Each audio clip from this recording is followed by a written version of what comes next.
Hey, it's BT with Tales from a Gemini. My guest today on episode 100 is Alyx Coby. Alyx Coby is a 17-year-old karting racer from Ireland. She won the 2022 Ireland Award. Yeah, the Pride of Ireland Award. She comes over here for the first time to the United States in October, and she wins first place, first time racing cars. She gets first place in 2 racing events. I think she's headed for the top. We had a great time chatting about her goals in life, and the whole time you're thinking, she's 17. She has her head on straight. I see nothing but great things coming from her. So enjoy my wonderful chat with my newest, bestest buddy, Alyx Coby. Oh, yeah. We live there, what? All right. Ladies and gentlemen, you know it's my favorite part right here. 1, 2, 3, and hey, it's BT with Tales from a Gemini, and I am so happy to have this guest on. It has been forever. I've been trying to get this guest on. I knew I wanted this person on the show because we have a mutual friend, and she was like a part-time roommate kind of to me for a long time ago. And so she's in racing, and she had this go-kart racer, and I don't know if I was on her page or whatever, and we were talking, and I said, hey, I didn't want to scare you. And the person said, I don't scare easily. And I go, that's who I want to talk to. And now as my guest right now, I have the 17-year-old racing sensation from Ireland. She's the 2021 Irish, I think, what was it? 2020 Pride of Ireland Award winner, Miss Alyx Coby. How you doing, Alyx? Hey, Good to see you. How are you? I'm doing, man, it's so good to finally get to talk to you. How are you? I'm great. Yeah, no, a lot of texting over Instagram, but it's great to see your face and actually talk to you. I know, you know what? I know because I felt like I was getting on your nerves. I was like, I want to talk to this person. I want to talk to this person because you came over to the States. I think it was last month, 2 months ago, and I was hoping to interview you inside the studios, but it didn't work out for whatever reason. And we'll get to it, but we're skipping here. But you came over here. First, she's a karter. Anybody watches karting or whatever, go-karting, being go-karting, it's called karting when you're a professional. And she was a great karter, and she came over here to race cars for the first time with the Random Fandos racing team. First time ever in America without her parents. She comes over, and here's what she does. She wins 2 races, her first time in a car racing. I mean, that is talent right there. Tell me, first of all, how did you do it? And what did you think of America when you first came over here? Your first thoughts of America? I loved America, right? First thoughts, right? When I got to Atlanta, I was terrified. Everything was huge. The buildings were just like staring down at me, and the cars were so intimidating. And the people are so big. The people are huge. Yeah. Yeah. Weren't they? I mean, let's just be honest. We have some huge people here. And I'm sure in Atlanta, they were even huger. I mean, let's be honest. It's all that Popeye's chicken. It's the South. That's what they eat. They drink sweet tea. They eat really bad stuff. And they fry everything. And they wonder why they lose a foot when they're 22. But it's because of the bad food they have. So you can say that. I'm American. I'll say it for you. That's what we are. I love the food. What'd you eat? What did you eat? So for my dinner, I went to this True Foods, my favorite place in the world now. Like, I'm going there every time I go to America, basically. And it was just, the food was really healthy though, and I ate all of it. And then what did you eat? Exactly. What exactly did you eat? I had some sort of turkey tacos, and they were really nice. And I had a kale salad. It was my favorite bit. Really? Are you well, obviously you're not plant-based if you eat turkey, but are you kind of plant-based? I mean, is it more plant than meat? No, this True Foods place it was plant-based, like no red meat or anything. Nice. But I loved it. It was amazing. Good for you. Hey, did you try the sweet tea? Did you try sweet tea? No. You didn't try sweet tea. You had to at least get one. I mean, it's bad for you, but you got to have it at least once. Yeah, if you're in the South, you got to get true sweet tea where they make it and they put it like about 14 pounds of sugar in it, and then they stir it, probably with their hand, because in the South, they stir it, and then they put it in the window and have the sun kind of basically make it for you. And honestly, and they put it in the window so the sun beats on it, and then you pour it over some ice, and it's the greatest drink you'll ever have. I mean, you'll be like this, and you go, and you probably get diabetes the second time you drink it, but it's great. So next time you come over here, we got to get sweet tea. Yeah, okay. Next time. All right. It's on my bucket list. It's definitely there. It's going to be done. Okay. Well, that's great, man. I'm so glad. So what else did you like about America? The people were amazing. So nice. Obviously, I didn't go over with my mom and dad. First time I had ever been to a race meeting without my dad, most of all.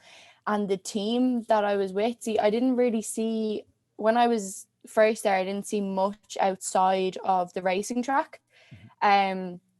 But obviously I'd never met anybody in person before. I had Nikki with me, which was great because I had a familiar face there. But I got there, I think after half a day spending time with these people, I felt like I knew them for my whole life. The 17 years of me living. I was like, these people were amazing. They were so nice. Like, they just welcomed me in like I was their family, and it grew my confidence. Obviously, like, I was a train wreck going over there. I'd never raced a car before. I was like, what are these people thinking? But no, it was amazing. Like, the people were just so lovely. Like AER, the guys that own the championship, even I like at home, it's hard to find people who are so serious about a championship, that are friendly and like really kind of welcoming and go out of their way to be basically family. So I went over there, and AER, there was a barbecue, like everyone was just together, and it was amazing. So you had American barbecue. Yeah. Did you like it? I loved it. I'm telling you, man. Once you taste American food, honestly, barbecue in the South, like I said, barbecue, sweet tea. Oh my! I don't know how you went back without gaining like 10 or 15 pounds. How did you do that? I actually came back and I lost weight. Are you serious? I came back 2 kilos lighter. How was that? How's that possible? I don't know.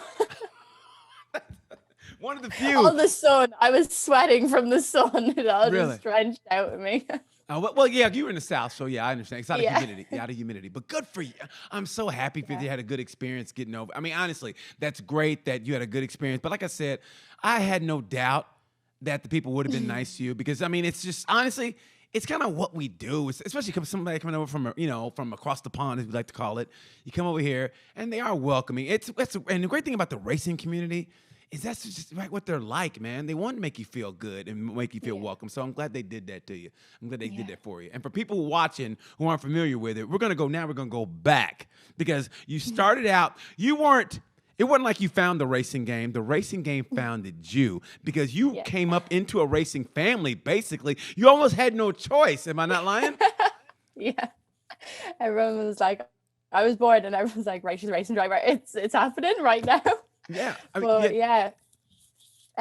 My dad and my uncle raced. They started when they were teenagers. And then my dad kind of was on and off as he got older, then created a team. So it was one of the biggest teams in the country for karting.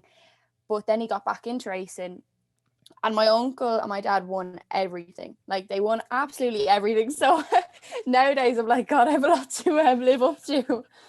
But even when my mum was pregnant, she was walking around the racing track. And as soon as I was born, next weekend, I was at a racing track. That's just how it was. Wow. Yeah. So are you hard of hearing because of that? I mean, if you were at a racing track and you were a kid, and I'm sure they didn't have any headphones for you. So, I mean, do you have a hard time hearing now? No. Are you sure? Right here. Yeah, I think I just grew up, and everyone was like, oh yeah. My ears are like super strong now. I bet they are. I bet they are. So you know that smell of that burning oil, you know that it's time to race, right? Yeah. I mean, like I said, you grew up in it. So, but did your parents, did they give you a chance to like maybe see if you wanted another life outside of it? I was quite young when I started. So my first time in the kart was when I was 6. Oh, I tried ballet. I tried to be a ballerina. Are you? Yeah. What age? What age did you try it? What age? 3. I was 3. So, And my mom was like, she's a ballerina, and I did a recital and a few lessons, and I was like, oh, I love this. And then my dad was like, right, come on, we're gonna go karting. And I was like, I love this even more. Did you have time to do it to where your toes are all hammer time? I mean, did you do it? Or you didn't? So your toes are still good, basically. Your toes are still good. Yeah. Okay. So your dad said a choice between, we were going karting. So did you give up ballet and you didn't care, or was it like, I kind of want to do this ballet, but you were like, you had no choice but to go to karting? No, I didn't really like ballet. Really? I wasn't a dancer. I decided I was going to use my quick feet for something else. At that age, when you're that young, do you really know what you want? Or I'm just saying it from my point of view, maybe because I'm a Gemini, and that's why this is called Tales from a Gemini, because I'm a Gemini, and I have so many likes and interests that sometimes it's hard for me to keep my focus on one thing, because, I like this. Like I was telling my producer Wyatt today, I was like, listen, I wish I would have played soccer growing up, or football, as you guys call it, growing up. But then I also wish I would have went to the Olympics in wrestling, but I also still wanted to be a race car driver or a motorcycle racer. So I have all these different avenues, and I never was able to focus. So at that age, at young age, were you able to just focus on, this is really what I want? Well, I'm a Gemini as well. So When's your birthday? Yeah. When's your birthday? The 9th. June 9th? Yeah. June 9th. Yeah. My birthday's June 8th. We could have joint birthday parties. I'm gonna be in America on my birthday. You got to come over here, and we got to race karts. I live in Indianapolis. We race karts, and I will put you in the wall for your birthday. I will do that. I will race you, and I will put you in the wall for you. I think that is great, though. Honestly, being a Gemini, we're the best. How great is that? Oh, we are. We are the best. Aren't we? It's like having 2 people in your life. It's like being schizophrenic, but not really. It's like a fun schizophrenic. You know what I mean? You don't know who we're gonna get, but when you do, it's gonna be fun. You don't know what you're getting. Sometimes you wake up and everyone's like, "Oh, Alyx," and you're like, "Don't touch me." Yeah. And then sometimes you're like, "Hey guys." Exactly. We're a barrel of monkeys. We're a lot of fun. People don't know how to appreciate us. Only we understand we. Yeah. So I understand you. So that's great, man. So you're a Gemini. So you're a kid, and you realize this is what I really want to do. Even at the age of 6 that you started. 6. Yeah. I don't know. Like I look at my little brother races now. He got his first kart when he was 2, and I look at them and I'm like, how do they contemplate what is going on? Like I don't understand it. But obviously I used to do it. So, I don't know how to explain it. I think because I grew up in it, it was a lot easier for me to say, right, this is the norm. So you get into a kart, you drive it, it's normal. But for other people, they can't really wrap their head around it because, you only really experience something like this when you're doing your driving lessons and stuff like that. But yeah, my dad said I kind of just took to it like a duck to water. So we're going to take it. That's great. It's a great thing. Yeah, that's great, man. But I tried different things. I tried over in Ireland. We have camogie, so it's like hurling. It's like a stick and a ball. It's not like Nicky's hockey though. It's different. Okay, it's a lot different. Yeah. And so I tried that. I didn't like it. And and why didn't you like it? Why didn't you like it? This is the thing with me. This is why I like racing so much. I hate team sports. Yes. Yeah. Isn't it? Because you put in the work and you get beat because somebody didn't do their job. That's what I hate. Exactly. But even I've like grown up, I had quite like bad anxiety. So when it came to team sports, or even in school when you were like, all right, we're going to play soccer, I'd be like, no, it's not happening, because I was so afraid of letting other people down. And that people were going to be like, oh, Alyx is really bad at football, like she can't, I don't want her on my team, blah blah blah, or kick her off the team. Stuff like that terrified me. So I was never going to play a team sport ever. So I didn't. I get that. I mean, because honestly, if a game is on the line and the ball comes to you and you fluff it, man, that stays with you forever. I mean, there's 6th grade, we went for the championship in volleyball. We played this team, and I helped them win game 2. I don't want to brag, but that's what I did. I helped them win game 2. I mean, yeah, I don't want to brag, but that's what we did. So game 3 was the rubber match, right? They won game 1. I won game 2, even though it's team sport. I won game 2. So game 3 came, and the ball came to Kenny Ryder. I hope he's not listening. He came to Kenny Ryder, and he missed it, and we lost the game. And I remember, like, to this day, I go, man, we could have won that, but Kenny Ryder lost it. So I wonder if he's somewhere in his life at this age going, I can't believe I lost that game in 6th grade. You know what I mean? That's going to live with him forever. On his dying day, on his tombstone, he go, sorry, I lost that game in 6th grade. We could have won that. It was my fault. R.I.P. I mean, honestly. R.I.P. So, I mean, but that's the truth, though. So when it comes to racing, it's all you. That's why I wrestle, because it's all you. There's nobody else but you. If you get beat, it's your fault. Yeah, exactly. But that's what I mean. I then said, right, team sports. No, not happening. That's put down. Never again. And then I started karate. Uh-oh. I started Kempo karate. And are you good? I was class, basically. No, I'm joking. I did a year, and I went to the Worlds in Portugal, and I got those gold medals. Are you serious? Yeah. Girls. Yeah. So if you have a little dust up at the track, you'd be like, are you sure you want to do this? If you take your helmet off, it's like, uh-oh, are you sure you want to do this? you know I got those gold medals. You know that, right? I'm going to wrap them around my neck every time I'm walking through the paddock. It's like, do you know who you're driving against? You know what? That's a good intimidation factor, though. Yeah. It really is. If you walk in with like, yeah, I got this when I used to do Kempo karate. Last year. Yeah. This is done. Yeah, I went to the Worlds. But anyway, so hey, good luck, guys. And try not to, and when we go to the whole shot, well, just remember who you're racing. Okay, good luck, guys. Bye-bye. That's what you got to do. So, hey, whatever you got to do to get into their head, that's what you got to do. Yeah. You know? Yeah. No, definitely agree. I'm devastated I gave it up. I really enjoyed it. Why did you give it up for racing? Yeah. Well, I was able to do it. So I started it for a fitness point of view where it kept me in really good shape. And then there was, you do like forms, so different kind of like techniques and stuff, but I didn't really like that bit. I like the fighting bit. I like the sparring. But every time, like, I'd be busting in the gym, like beating people up. And then I go home and they'd be like, oh, we have a competition this weekend. And I'm like, oh, cool. And then my dad's like, now we're racing that weekend. I'm like, all right. Every time there was a competition, I had a race. And every time I didn't have a race, there was no competitions. I was like, I only want to fight and I can't. I was like, I can't even win anything. I was like, I have to leave. But then I just dedicated everything to racing and kind of doing all the kind of like fitness I needed for, steering, my arms, my neck, G-force. Basically everything towards karting. That was my main focus. Every weekend, every day that we could during the week to try and get to the track, try to get laps in. That's what I did. And I was like, I have no time for anything else.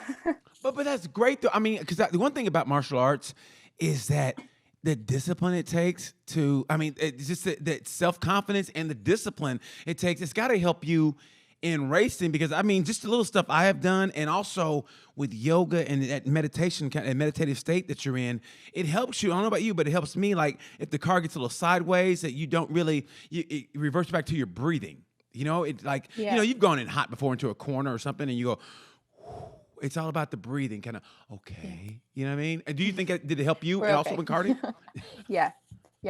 I always find that, everything is so mental. Like in the past few years, I've really realized that like you have to have such a good mental state to focus on something that's going at such like something that's going so fast. You have to be so concentrated, be ready for everything. Like even things that you don't think are going to happen, you need to be like just so aware, and your head needs to still be focused and calm, and you need to say, right, I'm okay, but this is what I have to do. And I think it's something I still work on, is keep your head in the game. Don't let anything like bother you. Just like keep pushing. Be careful though. Yeah. But do your best. And mentally, I think if I was ever giving anyone any advice, it would be like mentally be strong. You need to be like mentally alongside physically fit. It's so important. Now, when did like okay, what did anything happen to where like everything in life is trial and error, which is some people it doesn't give them credit. It's like if you screw up one week and you're out of the game mentally, it teaches you, oh yeah, this is what I need to do. So was there a situation that occurred at a track? Because it was the Worlds or whatever you went there, and I don't think you did as well as you wanted to. But sometimes it takes that because I remember I asked you, so how'd you go? You go, I learned. You said something like I learned, what it takes to get to this level, or it was something along along those lines. So was it like? You realize I can't let this bother me, only control what I can, and then get into that right mental state. Because sometimes it takes a long time to figure out where you have to be mentally. Yeah, I did. Yeah, I feel like I learn so much every time I go to a track, and I know people say that like, oh, I learn all the time, but seriously, you do. You pick up so much everywhere. But I think last year I started racing in Europe. I went to the Worlds and we did qualifying. Now we don't do qualifying at home, like at all. So I came into this world of people knowing how to do qualifying, knowing their techniques, and I'm just here. I'm like, right, I'm gonna give it a go. And that's what mentally like upset me so much was you had 5 minutes, 5, sometimes 7 minutes, depending on the track, to put in a good lap. And then you'd have new tires on. And this is where it was so mentally frustrating. The buzzer would go off, green flag, you're sitting in the pits, nobody would move. Nobody moves until there was 2 or 3 minutes left in the run. So you've missed 6 minutes, like 4 minutes, say, depending on track, but everyone stays there. So you literally have one lap, get the tires, that they're not slippy anymore, grip them up. And then you have another lap to put your time in. You have one lap to do it. And I'd never experienced that before, but all these drivers grew up doing it. So I was like, right, this is like mentally intimidating. People are just sitting there waiting, because sometimes you pick a driver who you're going to follow, who will be, your marker, who you're going to chase down, who isn't too slow but isn't too fast to get away. And everyone would wait for their marker to leave, or that other person be waiting for them to leave. So it's like, when do you leave? And sometimes you pick the wrong time, because say you left but everyone's still there, then you're coming around to do your quick lap and everyone comes out and you're like, traffic. Yeah. And in the Worlds, that's what happened. I'm like, myself and whoever called the shots on when to go out, we just picked the wrong time. And what happened then was I got messed up. I had a horrible qualifying where I was at the back where I should have been up at the top, because that's where I'd been the whole week. Like top 10, which is good for the Worlds considering there's so many people there. And it messed me up for the whole weekend. I was at the back, and in my head I was like, I know I'm better than this, but am I? And I think that's just something nobody should ever doubt themselves when they've gotten somewhere like that you've earned to go there, and then think, oh, should I be here? Like, look how far back I've qualified. And I came back and I was like, what was I thinking? I was like, I literally threw my whole weekend out the door because I was insecure about how my qualifying went. It was stupid. So yeah, it's definitely one of the reasons I always try and keep mentally healthy. Well, but you have to learn though. I mean, so no one knew that when you went there. I mean, no one like said, "Here's how qualifying is going to work." Or did you even have a clue that's how it worked, or you just went into you were like, "Oh shit, this is what we're doing now." I mean, did you have an idea like this is how they're going to do it here, or were you taken aback like, "Oh, I didn't know about this." You know what I mean? I mean, how did it take you by surprise like that? I don't know. It just did. I was like, what's going on? I was like, I'm in the wrong place at the wrong time, and it's just gonna go like upside down for me. I just messed it up. I mean, but it happens in every sport. You see it. and it happens on the national stage to people that you go, wow. Like just this past weekend in MotoGP, one of the coolest guys ever is Pecco Bagnaia for the Ducati team, and for the first time ever, you saw him rattled. He's never rattled. He's always a calm dude, and even he got rattled, and he apologized to the team. But it happens to us all, and you learn from that and go, okay, this is what I'm not going to do. I'm not going to let it rattle me. Hey, we all have that one moment. You learn from it, like you said. You learn from it. You go, okay, next time. And that's what you do. You learn from it, you know, and that's what you did, obviously, because even though it was with the Worlds, was it Worlds, you say? Worlds, right? Yeah. Even though it was at Worlds, you must have did something, because here you are in a car, and then you come over here and race a car. Yeah. I mean, how does that happen? I mean, I don't know how it happened. I'm telling you, I don't know what everyone was thinking. I don't have a license at home to drive on the roads. Okay. I think that's funny. I think that's hilarious. Everyone thought that was funny. I don't understand that. Everyone thought that was so funny. I was like, it's not that funny, like none of my friends have their license either. It's just the way it is over here. But I think, because I'm a racing driver, I was like, oh, but she can't. But listen, I heard that Lewis Hamilton won a world championship and he didn't have a license. So that's good company you're in. That's good I'm not company alone. you're talking about. I think that's great. That's great company. Now, is he one of your idols, by the way? Is he one of your idols? I don't know. Who is kind of half and half. Who is one of your racing idols? If you could just come to racing idols, like who do one you look up to, like you, or just athletes, period, that you look up to? Ooh. It is Lewis Hamilton, but I feel like that's such a cliche thing to say. No, you like who you like. Yeah, I like Nickelback. I know. I like Nickelback, and I don't care if anybody says anything about it. That's one of my favorite groups. Yeah. I don't care. People talk shit about them, but that's my group. So if you like Hamilton, you like Hamilton. So you like Hamilton. Yeah. But there's reasons I don't like Hamilton. Why? But there's bigger reasons why I do. Okay, why? Okay. Is this the Gemini in you coming out? Yeah. So half and half. Okay. I don't like how consistent he is. I know that makes no sense. But I just find that it was very boring. He's like, there's nothing sorry, but there is now. But for ages there was nothing very exciting. And I don't know. I can't think of it now. But people always talk down about him to me, and so in my head I was like, well, should I really be supporting this guy? And everyone kind of has a bad thing to say about him, and I'm always doubting myself. I'm like, yeah, but then you have to, because then you think everyone's talking oh, Max or Lewis. It's like, I'm not picking one. All right, they're both equally amazing drivers, or else they wouldn't be where they are. Yeah. They both have different kind of styles. Say he's a very aggressive driver. I'll put it out there, hands up. He's an aggressive driver, but he wins and gets away with it. That's just him. And Lewis is a very calm driver. He thinks, he pinpoints his moves and his actions.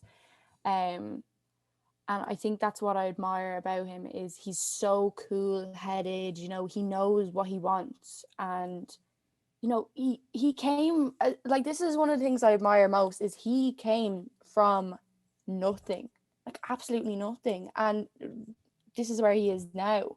It just, in my head, shows, right, if you put in the work, yes, that is what you can accomplish. You don't have to be this person that is come from money and their parents are giving you 20 grand to go do a test to go somewhere. It's on merit. You get places on merit. And I think people that grew up that way are a lot more grounded, a lot more appreciative for what they've come from, rather than what they've, been given when they were starting. Does that make sense? Definitely. Yeah. It's Like, weird. I think sometimes because like no, you said it perfectly. You appreciate it more if you have to yeah, work your butt. Like he and his dad put the cart in the trunk, and they would go to these places, and everybody else had the money with the carts, and he just had him and his dad. And that's why at the very end of this last year at the race, when he got beat, he saw his dad hugging him. I thought that was the great. I almost cried on that because that just showed yeah, what they went through. That little hug he gave his son. No matter how old you get, you always will be your parents' baby. And that hug yeah, and that little pat, that showed everything. I mean, although I knew the backstory, the way he hugged him and the way he patted his son on the back, that showed me what they went through all those years, just him and his dad. And yeah, you see that in that moment. I mean, I didn't have to know the backstory because that right there told me the backstory. You know what I mean? So, yeah, and I think you're more appreciative of moments like that. Now, but does it also give you like a little more like incentive? Because sometimes things seem so unattainable. Sometimes, like you go, oh my God, oh my God, that's so over there. But then you start maybe creeping, like, taking little steps. And before you realize it, I mean, it's like you almost, okay? You started karting. Next thing you know, you're the first female to win the national final at the cadet level in 2015. All right? yeah, So it's like, okay, whoa, I did that. And then next thing you know, okay, I'm at the Worlds. And the next thing you know, you're racing cars in America. So it's like little by little by little, everything that seemed unattainable is starting to be attainable. So do you yeah. look at something like Formula One and go, huh, maybe? Or do you just go, I'm going to let life come to me like that, and hopefully that's where it's going to go? Yeah, I'm kind of like that. Whatever comes, comes. Because with motorsports, there's so many different paths. You never know which one is going to be the right one, and you never know which one you're going to get. So in my head, I'm like, everything happens for a reason, and I will forever live by that. Everything does happen for a reason, and I have targets, but I will never say, right, this is what I'm going to do. This is where I want to finish. This.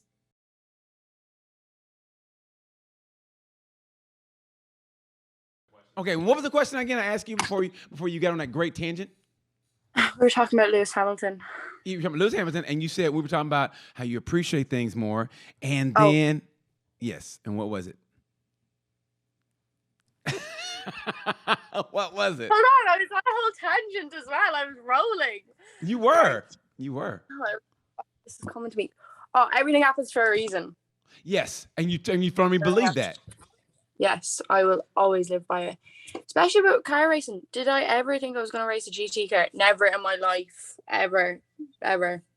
So when that happened, I was like, wow. Because I always said, right, karting, you go to single seaters. That's the next step. And then, then I started racing a GT car, and I was like, well, maybe this is. Oh my God, am I having trouble on my phone as well? No, your phone's fine. You're good. You're good. I can see you. I can No. see you. Sorry, no, it just went black there. But yeah, and I feel that where I've come from, especially, this is where I can kind of relate to, Lewis Hamilton more than another driver, would be because of where I've come from. Nobody supported me apart from my own dad. Up until last year, all I knew was karting at home. And I never knew I could go to Europe and race against people that, have been doing that for years, been racing all over the world. And I just never thought I would race anywhere apart from home. And that makes me appreciate everything so much more, and every piece of a puzzle that I get to, like, for me and who I am as a professional racing driver. I pick pieces from every situation to put into my puzzle. Say that goes with when I'm learning, when I come back from a weekend and I say, right, well, I learned that, there's a positive to a bad weekend always. So I learned that, right, well, grab that, we'll put that into the puzzle. And you just keep picking, and, someday you could be the next Lewis Hamilton or Max Verstappen. But I find that it's a very refreshing for my mom and my dad, because I'm not that person that's like, right, why can't I race that weekend? Like blah blah blah. Why can't I do this? Why can't I do that? Instead, I say thanks, like thank you for doing this. Like my dad couldn't go to America, but he put so much work and time in getting me to America, and I just I'll always owe him for that and everything that he's done, building me up to the place that I'm in right now. So yeah, I just feel that that's kind of a great way to be in this motorsport world, is grounded.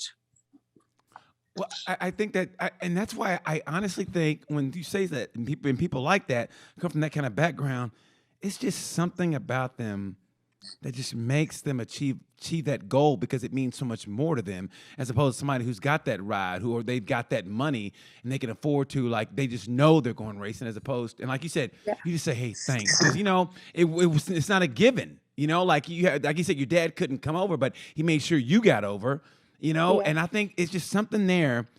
It just makes you appreciate it more, and it makes you achieve it more, I think, personally, because it's not given to you. You have to really earn that. 100%.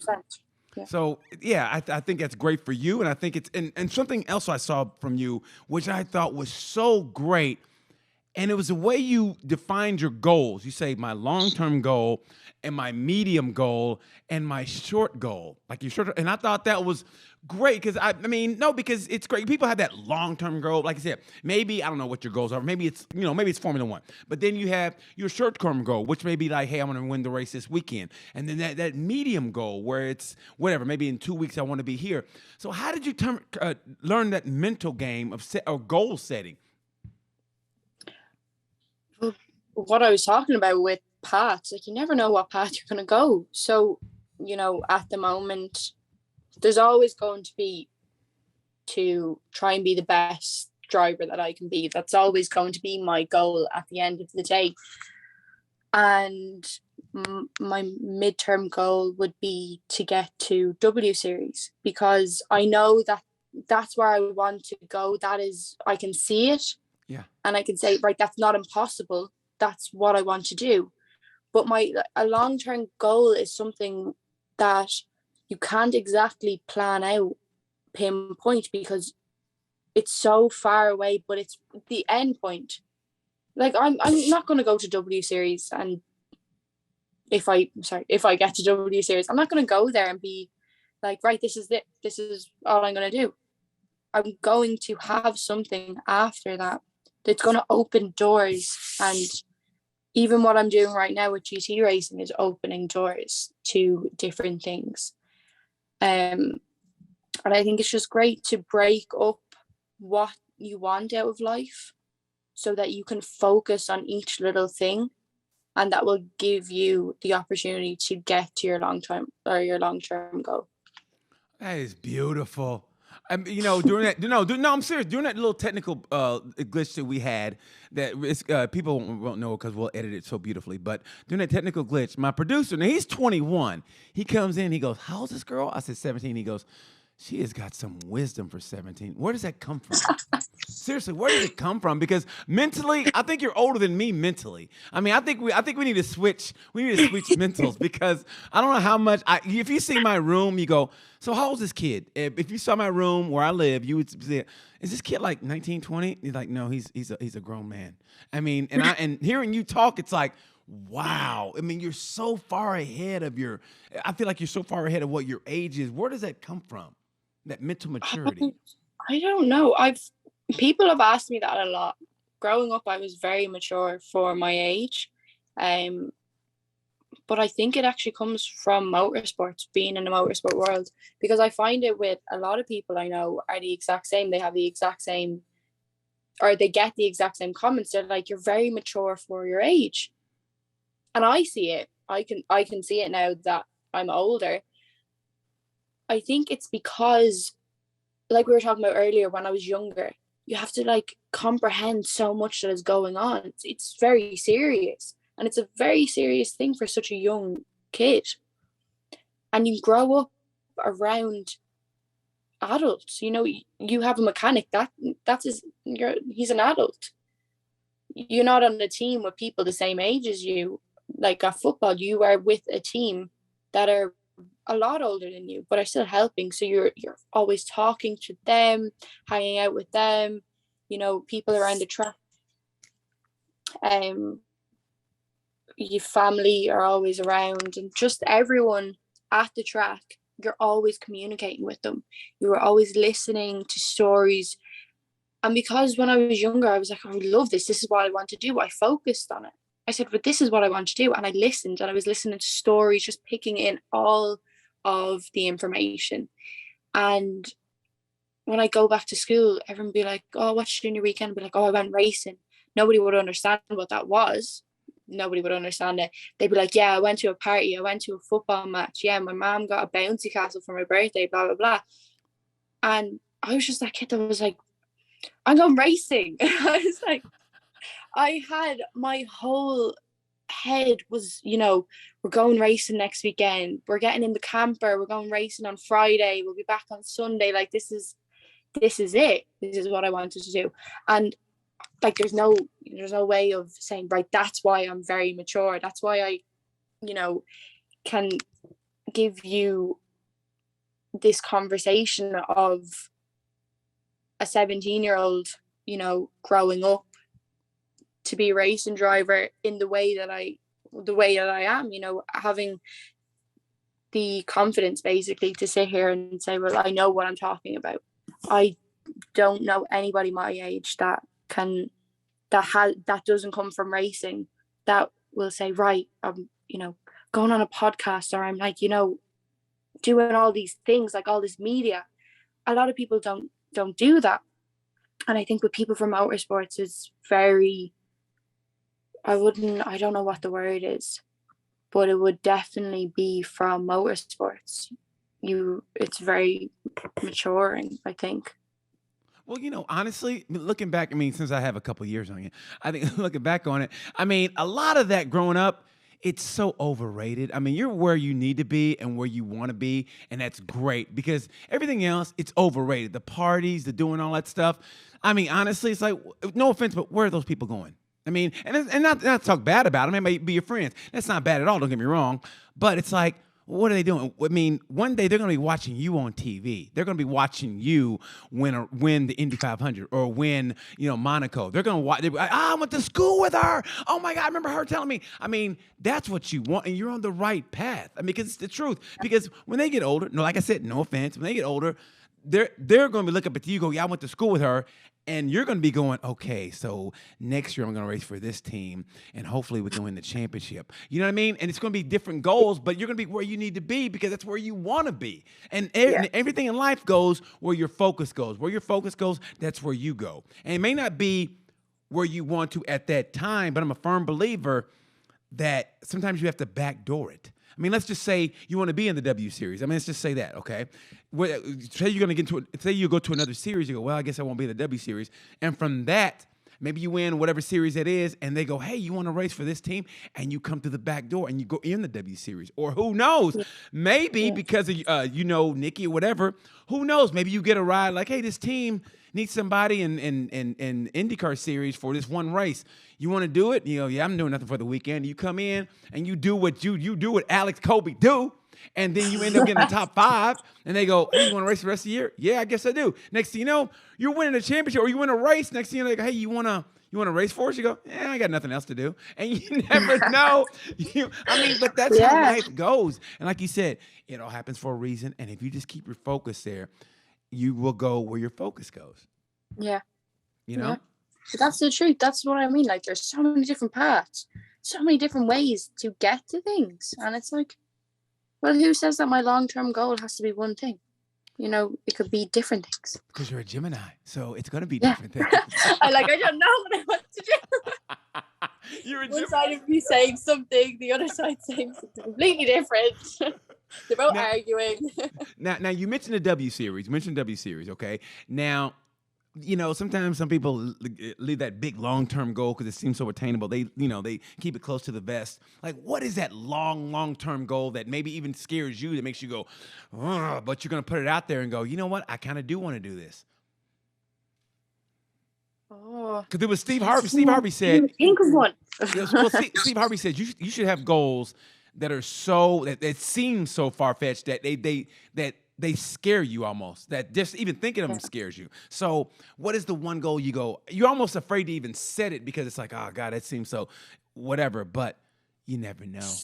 So, what is that? I think either F1 or IndyCar. I want to get up there. I want to be on top. You don't want to be. You will be. You don't want to be. You will be. I mean, seriously, you just say will be and you speak it into existence. You put it out there in that universe, and that's the way the universe works. You put it out there and it comes. I guess it may not come when you want it, but it comes, like you said, it comes when it's supposed to come. And you say IndyCar, and boom, it'll come. I could see you. I see you. And from the moment I first talked to you and watching you, man, you're hitting those little boom, boom, boom, and you're rising. And something's going to happen where, we like life, you always take a little dip. But you keep that strong mental, and you get to where you need to get to. Yeah. And what keeps you? Now, what keeps? Oh no, go ahead. I'm sorry. Go ahead. Oh no, I was just saying, like, talking about the ladder. Like, that's just instead of a ladder, it's my puzzle. Like all the little bits, put them together, becomes a professional race driver. Do you put like a vision board up for yourself, like to keep you on the straight and narrow? No. Really? Why should I? Is that something I should do? Oh, you ain't gotta say it like that. I got a vision board. You gotta make fun of me like that. I'm just trying to help you out. I'm not making fun of you. I just feel like, is that something I'm supposed to be doing?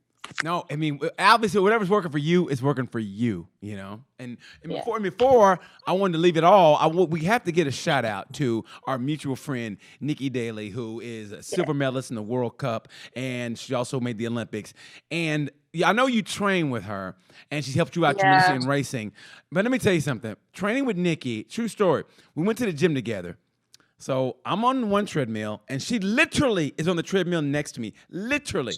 So she has a pace, and I'm going, are you serious? Like, I mean, it's like, are you? Like, she's the one who, and I'm like, okay, whatever. So I finish up what I'm doing. I go, do my lifting, whatever, and we're leaving together. We're going back home together.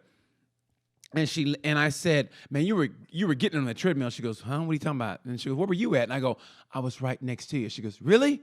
And she didn't know I was right. That's the kind of focus she has. She literally was right next to me, and she didn't know because that's the mindset she has. So what has Nikki Daly done for you? And how can and let the people know, Nikki Daly, like I said, is a great athlete. How did you guys come to meeting each other, and how has she helped you? So as you said, Nikki is a hockey player, but she's also a murderer.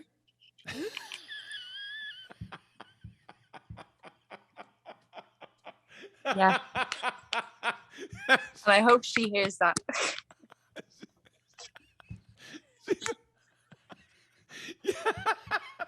Not literally, no. So everybody, down the phones. Tell me what that first workout was that you guys had that you went, are you out of your mind? Who is this woman? I mean, was it the first time you worked out that you went? Remember, right? That you so go, this was over COVID, and I had known Nikki for a little while. Now, not long. Me and Nikki don't know each other very long, but I swear she's basically my other half when it comes to racing. She's like, I don't know, she's amazing. She's not human, basically. Okay. Yes. She's not human. I know. When it comes to working out and just being her, she's amazing. Yes, she is. But over lockdown, I had gone really unfit. I was like I'm just karting, I'm not going to be doing anything. And because we weren't doing anything, I wasn't, out racing. I wasn't getting karting fit because you can't get kart fit if you're not in a kart every day that you can be. So I think it was my dad maybe got onto Nikki, and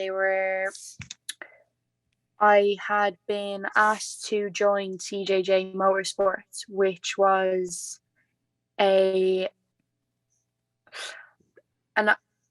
Irish guy named John Campion who had moved to the States. Sadly, John passed away recently enough in the last year. A year ago, but it feels very recent anyway. Yeah. And Nikki knew John through her uncle Derek Daly, and John said, right, we're going to set up this team. He was Irish, so he was like full on Team Ireland, yeah, all the way. And Nikki got in contact with him. They had a meeting because John wanted to support Nikki's initiative for Formula Female, for girls that are racing. And she just spit out my name. He was like, yeah, get on a driver program. That's it. And she was like, yeah. So then Nikki goes, right, she needs to start working out. Alyx needs to start working out now. And I barely knew Nikki at this stage. Nikki just threw my name out there, and that gave me a chance. But yeah, so then she comes to my house. I had no school. There was COVID. There was no school. There was no reason for me to get up at 7:30 in the morning this day. But I did. Okay. Nikki rang me. Oh, this is the funniest bit. I set an alarm. I didn't wake up. I did not wake up. Nikki's at my front garden after traveling like 30, 40 minutes, maybe more. Hey, you ready? No, I'm in bed. My alarm didn't go off. So I jump out of bed, throw on my gear. No breakfast. There was no breakfast. Throw on my gear. I'm out the door. We go to the Curragh. Now, the Curragh is a place where I'm from. It's just grass. It's just a big field or fields of grass. It's where the army is. And we ran. And we ran. And we ran. And I died. And I died and I died again. So that was when it started. I basically got thrown onto not thrown, but I got thrown out of a car onto this big land, and it's like, run, you're going to run forever. Basically feels like forever because I don't stop running. I'm always running and I'm always tired. And that's how it started. And it's been going great ever since. I mean, well, look where you're at now. I mean, think about it. Look where you're at now. Because, I mean, a good hard workout and being with somebody who's been at the level, even though it's not the same sport, has been at that high level. A high-level athlete is a high-level athlete. I mean, they're working out will also elevate your game to see what it takes to get to that level. I mean, even if it's a different sport, it doesn't matter. You work out with a high-level athlete, you go, okay, this is what it takes to get to this level. So it's going to make you up your game. So, and look, like I said, look where you're at now. Yeah, and I'm such a competitive person. That first day we went running, Nikki was like a huge athlete. And I was like, oh, Jesus, she's going to shoot off. Now, I don't know if she was taking it easy on me. She probably was, to be fair. But I was running beside her, and I was like, this is great. I'm doing so good. And I was like, but she can't pull away from me or else I'm going to go skits. Like, I'm so competitive. I was like, if she runs away from me, I'm going to be so annoyed. Even though I knew I wasn't going to be able to keep up with Nikki. I think she took it easy, though. But you know what? That's great. That competitive attitude, that's what you need to be a winner. Because from the very first one, even not even knowing you, without even talking to you, I could tell there's that lion right beneath here. You see this kind of person, you're nice and everything, but underneath there's that person that's competitive. I can always tell that. Like I said, from the very and when you answer that thing on Instagram, you go, I don't scare easily. I go, that's the attitude. And that's when I said I wanted to talk to you, and now we're talking. And that's the mental thing I use, because I mean, I literally scoured the Instagram, Instagram going, I want people that's gonna, different avenues where, I want to talk to this and that. And when you said that, I go, that's who I want to talk to. And from the beginning. And when I loved that response, I was like, here we go. And it's been a long time coming, but it's been worth it, man. I mean, you are definitely worth the wait. You definitely are. I mean, you have the right mental. I mean, I love your mental game, and that's what's going to carry you so far in the sport. I mean, right now, I literally I visualize you right now in the Indy 500. I really do, and that's just where I see you. I mean, not that that's your final destination, but I see you in the Indy 500. I see you as that champion for women's sports without even saying it, just by your presence there. I mean, that's the way I see you there. Oh, thank you. No, that's a true story. I mean, and I know you're not gonna let me down because I know you're gonna put that mental in and you're gonna work hard. I'm gonna push. I'm gonna push. That's what you push. should. Yeah, and see where it gets me. So for right now, where are you gonna race now? For right now, what's on the docket for you now? I don't think I can tell you. Oh, you can't tell? You can't tell? I'll tell you. Oh, that's great though. I know it's gonna be good then if you can't tell because the summer's coming up. Right now it's spring, so summer's coming, so it's gonna be big then, huh? Yeah. Big announcement. I guess somebody's just gonna have to wait and see. When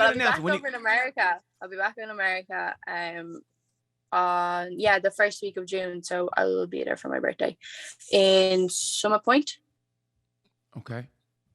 I will be there. Okay. And where's that? Ohio? Where's that? Summit Point. You don't know? I don't know. It's okay. It's my country. I should know. So you should know. I said, what you mean? Why should I know? I'm not going there or anything. I will support you no matter what. So okay, so here we go. Before we get out of here, I want to know, what is your fantasy track that you cannot wait to race on? Like if you had to pick Monaco. one. Where? Monaco. Oh, there you go. Yes. Monaco. Save the question. You gotta say it like that. You gotta hurt my feelings like that. I'm just asking you a question. Sorry. Monaco. What's the ultimate win for you? The ultimate win. If you, don't put a limit on it. Like the ultimate win for you, you see yourself raising that trophy, and that's where.